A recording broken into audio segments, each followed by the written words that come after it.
Just trapped in a burning Tesla. The economy certainly is.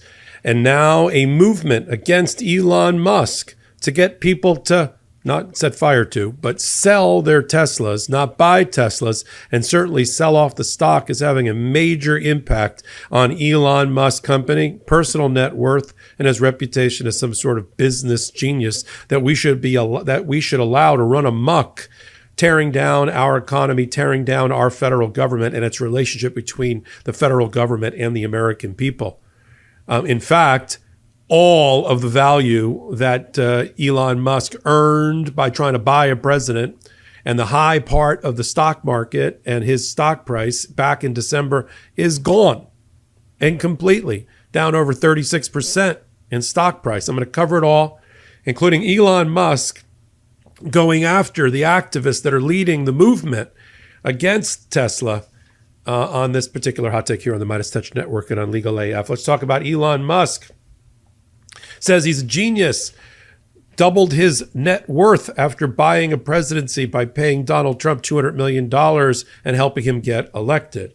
What's happened since? There is a movement that is out there of the Tesla takeover brought by the Troublemakers, another group out of Seattle, led by Valerie Costa, who's an environmental activist, who now Elon Musk is going after and attacking and defaming.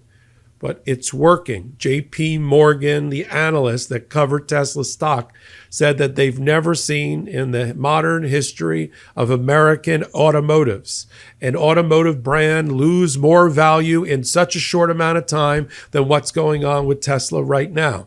That's not my words. That's J.P. Morgan covering the Tesla stock. And who can blame that observation? The stock is down 31%.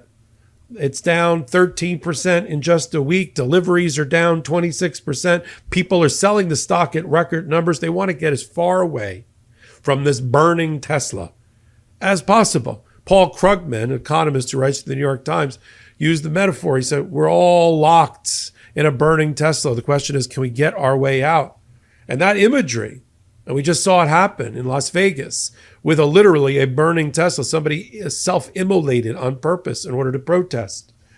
There's actually an app that covers how many people die in Tesla fires. It's called Tesla Fire.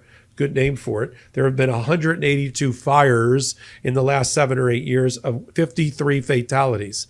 And the Cybertruck is worse, according to the statistics. Now, Elon Musk doesn't like the fact that his net worth has been halved. The value of the stock has been halved. So he's going after people like Valerie Costa.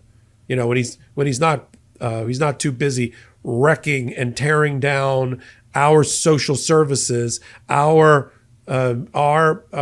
funding for social programs, for health care, for Medicare, Social Security, for education, and firing workers so that there are no people to be responsive to the American people who are looking for the benefits that they're entitled to. When he's not doing that, he's busy attacking people like Valerie Costa. And this is, I'll tell you from a legal standpoint, this is defamation. Saying Valerie Costa's committing crimes, that is defamation per se.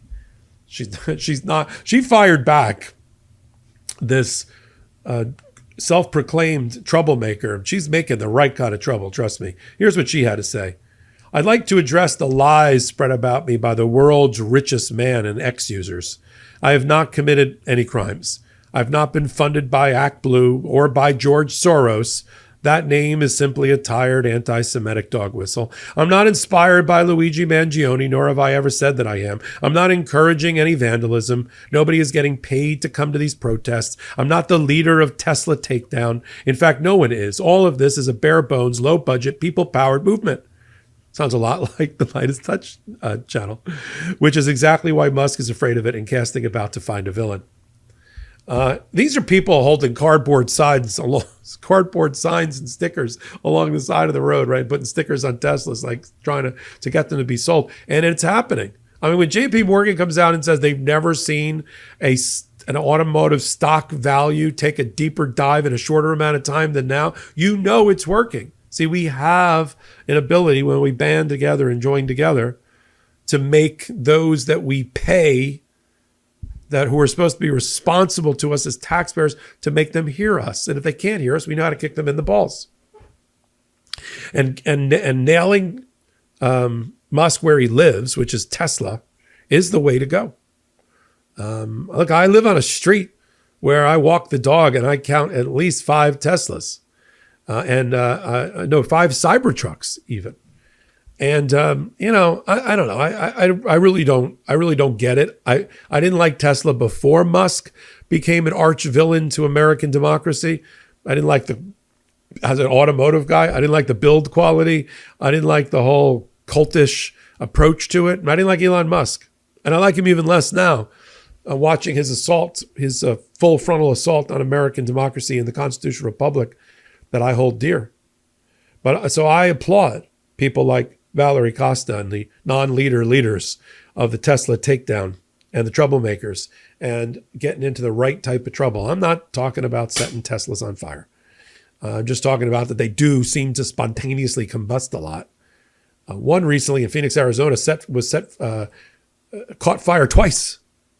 I mean, it's all electric. I mean, Paul Krugman reminds you when he does the piece about we're all trapped in a burning Tesla. In case you didn't know this, when you buy the thing, the doors are not mechanical; they're all controlled electronically. You lose your electrical system in a Tesla, and it's hard for you to get out of that car. I'll put it that way. I'm sure there's some mechanical device somewhere you can try to burst your way out of there. He says it's bulletproof.